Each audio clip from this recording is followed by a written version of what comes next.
ইসরায়েলে গরম কতটা ভয়াবহ হতে পারে? তাপমাত্রা ছুঁতে যাচ্ছে 46.5 ডিগ্রি সেলসিয়াস। এর সঙ্গে যোগ হয়েছে উচ্চ আর্দ্রতা ও তাপজনিত অস্বস্তি। আবহাওয়াবিদরা দিচ্ছেন সর্বোচ্চ সতর্কতা।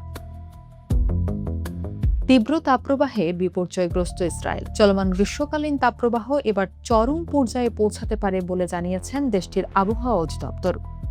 গ্যালিলি সাগর সংলগ্ন এলাকায় তাপমাত্রা 45 ডিগ্রি সেলসিয়াস এবং জর্ডান উপত্যকায় 46.5 ডিগ্রি সেলসিয়াস পর্যন্ত পৌঁছাতে পারে বলে পূর্বাভাস দেওয়া হয়েছে।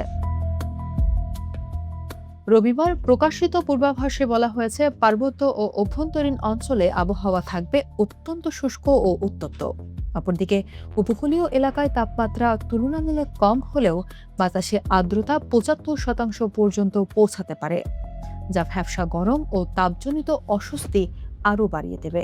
বিকেল থেকে পাহাড়ি ও অভ্যন্তরীণ অঞ্চলে দমকা হাওয়াও বয়ে যাওয়ার সম্ভাবনা রয়েছে। এর আগে শনিবার তাপপ্রবাহের তীব্রতা প্রকাশ্যে আসে।